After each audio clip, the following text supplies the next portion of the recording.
Whenever you're ready, Brad. You ready? Yep, let's go. I'll hit it. You tell me. Are we on? We're on.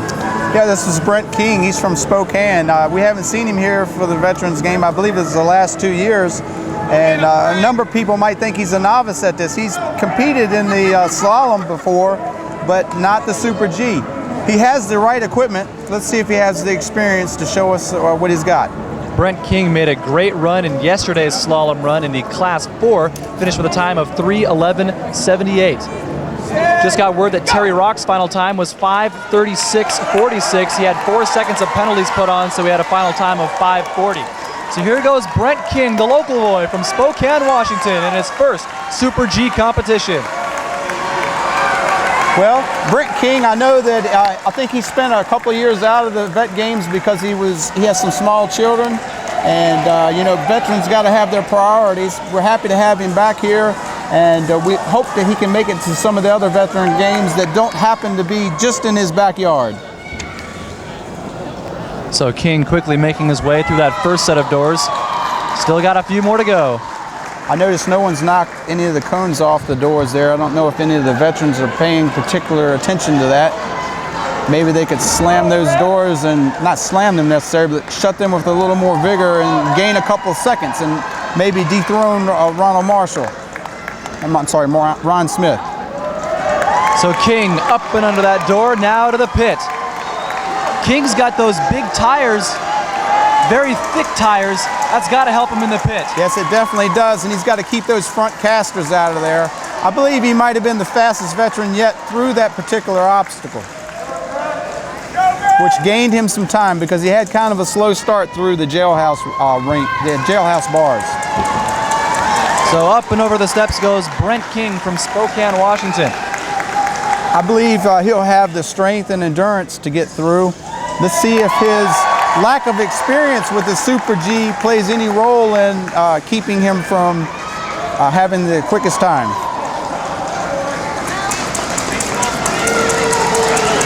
Well, I think he gained a lot of time right there with that particular push. Let's see if he has any trouble with this ramp. Not too much trouble. And he's made it up to the sled. You know, Jody, we're seeing a lot of different competitors today from all sorts of classes, ranging from 5 all the way to 2. Talk about some of the differences you might see in the athletes from each of those classes. Right. For the most part, you're going to find your stronger athletes at the Class 4 mark. I mean stronger in the use of their chair skills. But there are a handful of 2s and 3s that will put on a very good show along with 5s, and those athletes have risen through their class's slalom events, and they're here today. So it's going to be a pretty even race all in all. Right now we're only looking at about 40-second differential from first to last place. So Brent King quickly through that L-shaped rough terrain. He's over the uneven ramps, very nearly losing a wheel there over the edge, but he's able to keep his balance, and he makes it to the ropes. Right, those ramps are actually offset, so you will lose 4 points of contact. You will go to 3 points of contact to get through it. Well, King is now through the ropes. He's making it over to the ramp, up and trying to go down the other side, yes, pushing hard.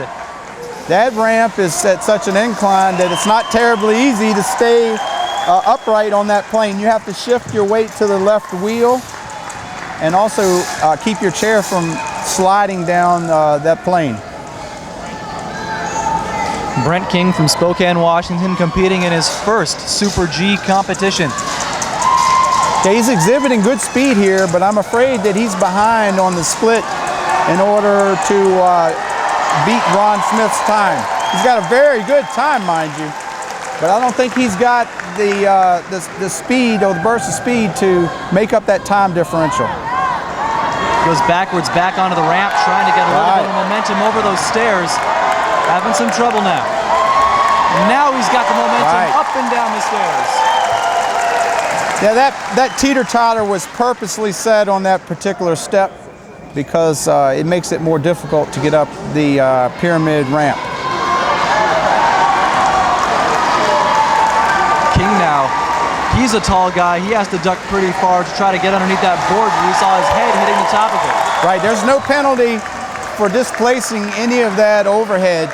obstacle. It's just to force you to bend down and put more weight on your front caster, which makes it more difficult to drive the rear wheels. He's on the ramp right now, and that's another new obstacle. All we did was simply put a sheet of plywood that has some pipes and hoses and small bits of wood that make it more difficult to go up. That's one of 4 new obstacles we've introduced this year. They're not new obstacles in general, but they've been combined together with other obstacles to make it a new obstacle.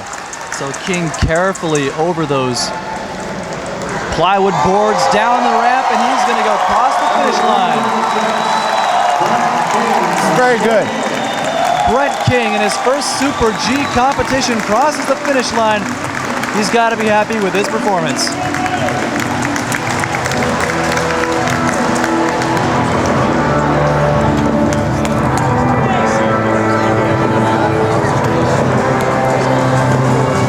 I'd say he was probably about 6 minutes. He's probably